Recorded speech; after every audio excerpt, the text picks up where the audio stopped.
ایسوسی ایشن of electronic media editors and news directors نے سینئر صحافی خالد جمیل کے گھر ایف اے کے چھاپے اور ان کی گرفتاری کی شدید مذمت کی ہے۔ اپنے ایک بیان میں ایمٹ نے کہا کہ صحافیوں کے خلاف قواعد و ضوابط کی تکمیل کے بغیر تواتر سے کارروائیاں جاری ہیں اور یہ گرفتاری بھی اسی کا تسلسل ہے۔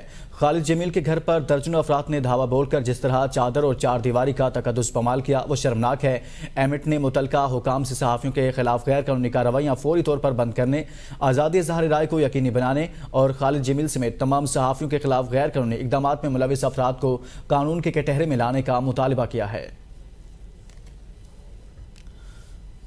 اس خبر سے متعلق آپ کو آگاہ کریں کہ سینئر صحافی خالد جمیل کی گرفتاری پر صحافی تنظیموں کی جانب سے احتجاج جاری ہے۔ بنوں میں صحافیوں اور تاجروں نے سینئر صحافی بیورو چیف ABN نیوز خالد جمیل کی گرفتاری کے خلاف شدید احتجاج کیا ہے اور خالد جمیل کی رہائی کا مطالبہ کیا گیا ہے۔ احتجاج میں صحافیوں، تاجر رہنما اور شمالی وزیرستان اتحاد کے رہنما ملک رحمت غلام نے خصوصی شرکت کی ہے۔ مظاہرین نے ہاتھوں میں پلے کارڈز اٹھا رکھے تھے جن پر خالد جمیل کی رہائی کے نعرے بھی درج تھے۔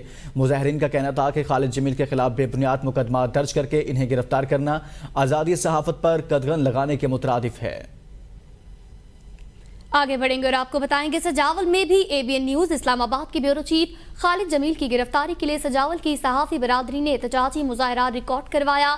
FIA کی جانب سے صحافی خالد جمیل کی بلا جواز گرفتاری پر صحافی برادری سراپا احتجاج ہے۔ صحافی سول سوسائٹی نے کہا ہے صحافیوں کو ہراساں کرنے اور جھوٹے مقدمات کی شدید الفاظ میں ہم مذمت کرتے ہیں۔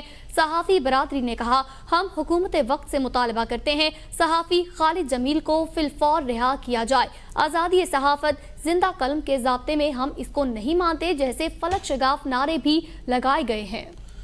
مختلف شہروں میں اس حوالے سے احتجاج جاری ہے۔ صحافی تنظیمیں احتجاج کر رہی ہیں، پریس کلب کے سامنے احتجاج کیا جا رہا ہے اور مطالبہ کیا جا رہا ہے کہ ارباب اختیار سے کہ فی الفور خالد جمیل کو رہا کیا جائے۔